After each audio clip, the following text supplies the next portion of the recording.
Very good. All right, sorry about being a little bit late. Had to take an important phone call, so that was a great call. But I want to start off by thanking our fans that traveled to Dallas.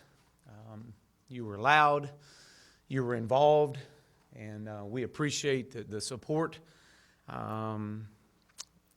We talk all the time about and really have stressed a fast start. Especially over the last few weeks. But we always talk about starting fast and finishing strong. I thought our finish was much better, much improved. But this is 3 straight games that we're unable to score in the first quarter and taking a heavy punch. And that continues to be over the last 3 weeks an issue and something we'll continue to address. We are seeing improvements in a lot of areas, but it's not been enough to get the outcome that we want. But we'll continue to go back to work. We'll focus on ourselves and getting better as we do each and every week, and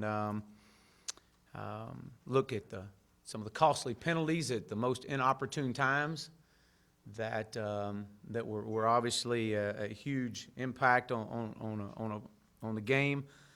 But with all this being said, with a minute 51, the ball's in your hands with a chance to go down and tie or win the game, and against a very good opponent. So we are making progress, but again, it's not enough at this point to get us over the hump. Defensively, when you hold the SEC's number 1 ranked offense, top offenses in the country, to well below their average. This unit continues to play at a very high level and has gotten better over the last several weeks. I've never been a part of a unit that has had 2 players that had as much production as Dre Greenlaw and Scooter Harris had this past Saturday at the linebacker position. These guys are definitely playing at a very elite level. And obviously we see the impact that Dre has since he's returned for this defense. I thought Santos Ramirez had played his best game of the year. And it's no surprise to me. As you watch his work ethic, you watch his leadership, he's elite. He's elite in everything that he does. And as I shared with him before the game, I said, in my opinion, it was his best week of practice. And after the game, and shared with him, it's no surprise that he played the way he did. This unit continues to improve, playing very good third down defense.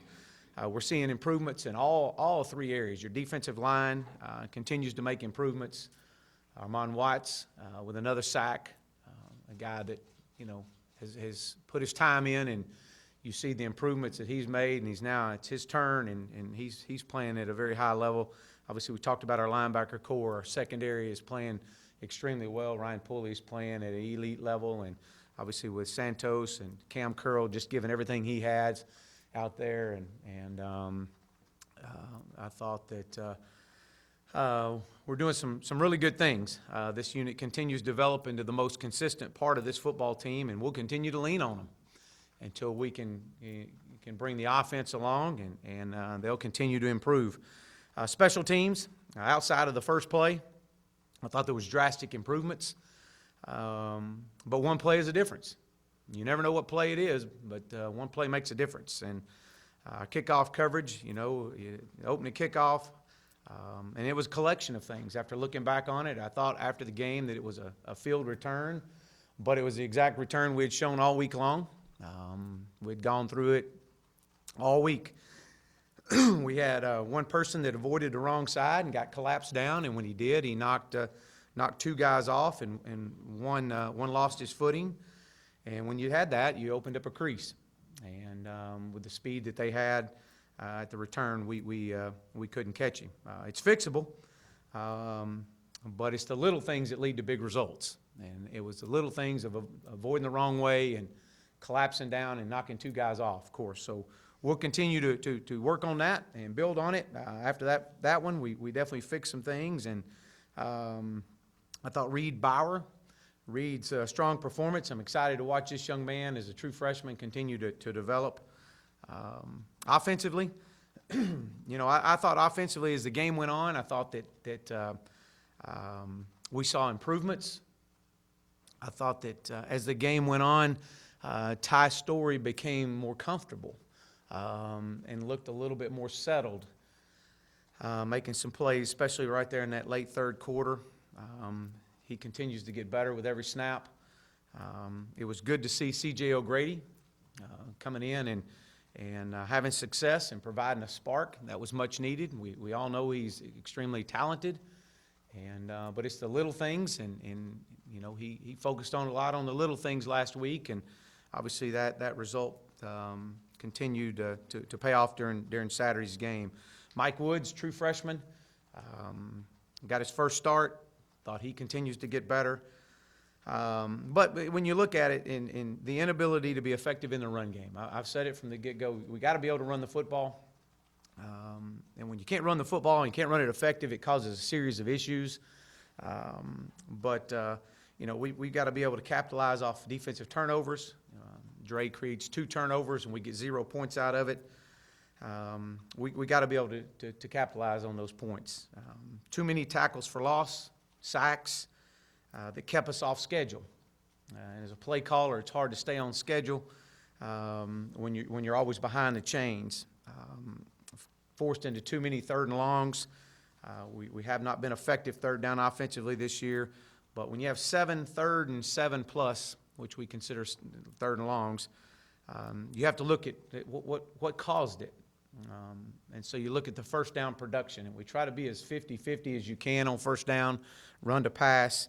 We had 22 first down calls, and 16 of those 22 put us in a second and long to extra long, whether that be a penalty, whether that be a tackle for loss, whether that be a 0-yard gain.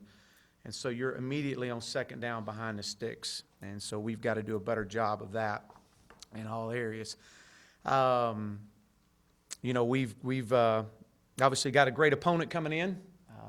They have been the standard for college football over the last several years. There is watching film on them, there's very few deficiencies. They do what they do, and they do it at a very high level.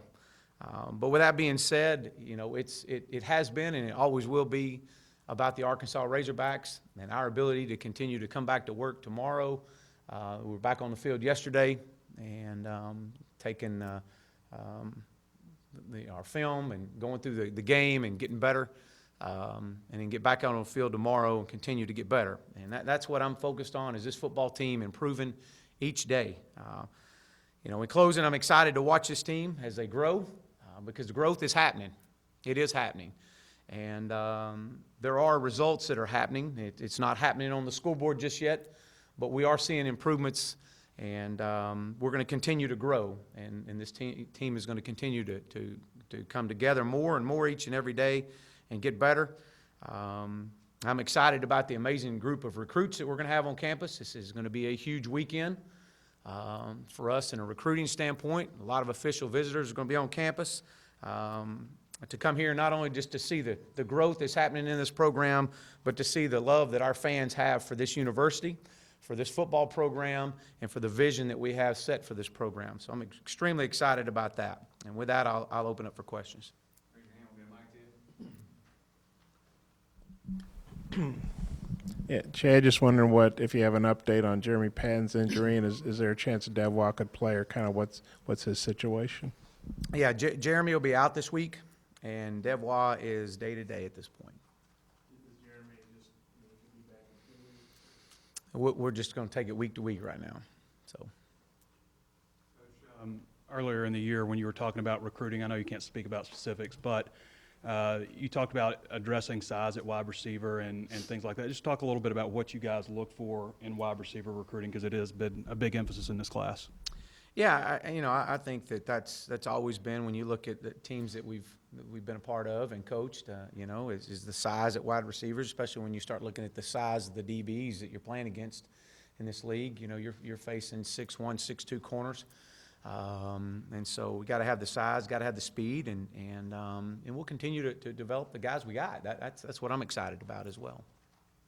Coach, two straight fantastic games from the linebackers. Would you say that of all the improvements from the defense in those two games, the linebacker position was the key to two successful performances for the unit overall?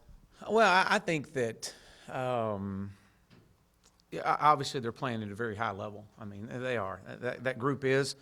But I think that all works in tandem. I think if you talk to both Dre and Scooter, they're going to tell you their ability to be able to make those tackles is because the defensive line is playing much better and is keeping those linemen off of them and giving them a chance to play downhill. And so I think that's a lot of it. I think you got a lot of experience there, and there's a great tandem. Something to be said that knowing the guy right beside you is, and you've played together for so long, you know what he's thinking, you know the fits that's going to happen. But I think it's a credit to not just those guys, but it's a credit to Coach Chavis and our defensive staff. The way John Scott and Steve Caldwell are getting those guys prepared up front, and those guys are executing.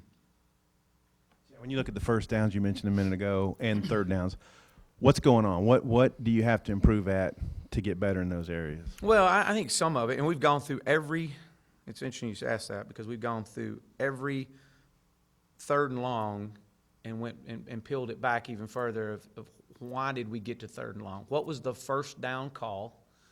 What happened? What was the result on first down?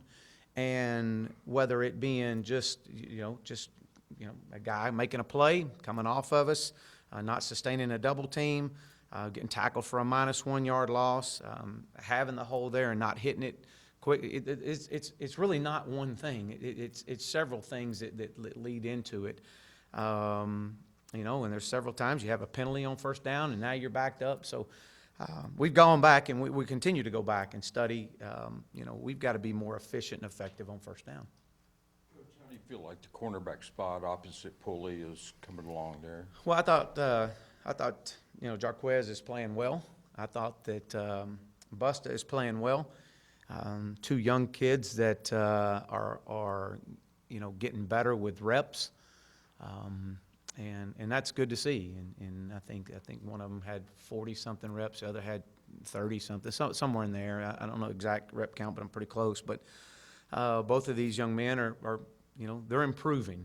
They're young, and when you play a lot of youth, you're going to make mistakes. And but the thing you always look for when you play young players is how do they improve through the course of a game when things go wrong. And I think that's there's a lot of good communication that's happening on the back end right now with those guys.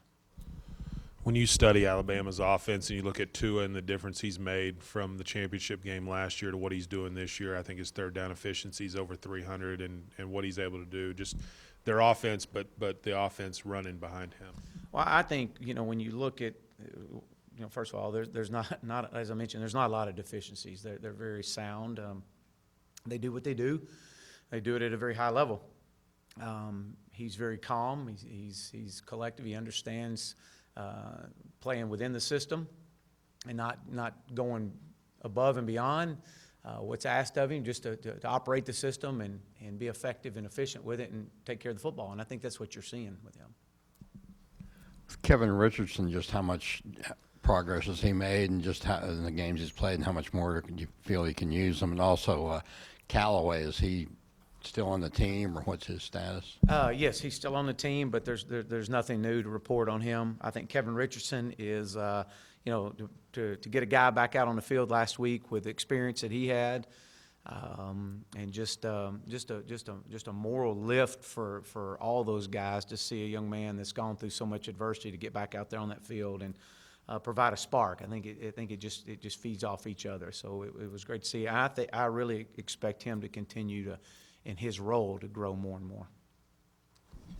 Hey, Nick Saban has had the success with a succession of defensive and offensive coordinators. Can you maybe speak to how you're able to do that as a head coach, that different guys come in those positions and you just keep winning and winning championships? Well, I think when you look at the success that they've had, that he's had, this is what he wants to do. This is his system. This is how what his vision is for the program. And, I think as you look offensively, they've evolved in some regards to fit the different, the way things are changing in college football. But at the same sense, it all goes back to, they're going to do what they do, and they're going to do it at a very high level. Yeah, Chad, I mean, you're playing great teams in the SEC every game pretty much, but to have the number one team coming to your place, how big a deal is that? And was Florida State, do you remember, were they ever ranked? I was wondering if you'd faced number one teams before. Yeah, just how they you were. feel They about were. it. Yeah, they were ranked number one when we played them, and so yeah, we went to their place and played them. But it's another opportunity. It's an opportunity for this football program, regardless who's coming in here, for us to continue to stay on the path that we're on, of focusing on our process of just getting better every day at every position. Every coach has to get better. Every player's got to get better, and that's what we ask. And when we continue that path, then we know great things are coming. Coach, the center snap, and you played two different centers. I assume you're staying with Ty Clary. How close is Shane Clinton? I see him listed as the backup. I know that's a hard position to rotate players, but what's the future there? Yeah, with Ty, let me back up. I said it last week, and I firmly believe that's our best lineup. That's our best lineup up front. Ty has, the week before we everything was great with snaps, we did not see. I mean, obviously, Ty and Ty both work together, and they work after practice together. I mean, that's something they'll continue to do. They've been doing it, but that was not an issue during the course of practice last week. And but we'll continue to work it, and he understands and he knows. And we were very fortunate. We were very very lucky in some regards on handling some of the bad snaps. We got to get better at that, but I do feel like that without a doubt, right now, that's our best position. If something happens with where we are, obviously we're going to continue to bring Shane along, but I think the move is, if something happens, that Froholt would have to go back to center at this point.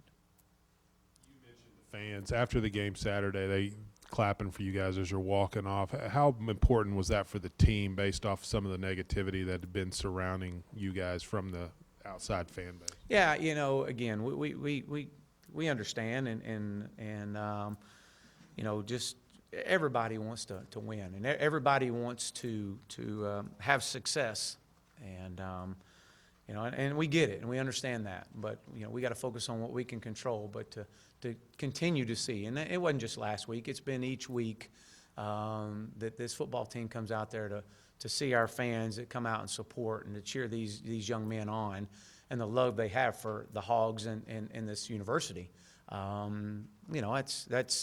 That's always encouraging, and our players see it, and they feel it, and they know the love. They know the disappointment that where we're at, but they also see that there is growth, and they see that there is progress being made. But that is very important for those guys to see that. Chad, Alabama, they lead in a lot of categories. They lead the nation in kickoff returns, and they've had, I think, punt return for a touchdown. They've had some pick sixes. Just how concerned are you specifically about their kickoff return game and just the way they can score a lot of ways besides offensively? Yeah, I mean, they've had several defensive touchdowns, and obviously plays that set up touchdowns created by the defense. Special teams, I think they returned a punt, returned a kickoff. I mean, they're as I mentioned, there's not a lot of deficiencies when you look at them all across the board, and they're sound. They're extremely well coached, and it's kickoff return, it's kickoff coverage, it's a lot of things, and they do it very well. So we've got to continue to get better. We got to address the issues that caused us to have some mistakes, and we've got to be able to make plays when we get out there. Any more questions for Coach Morris? All right. Thank you.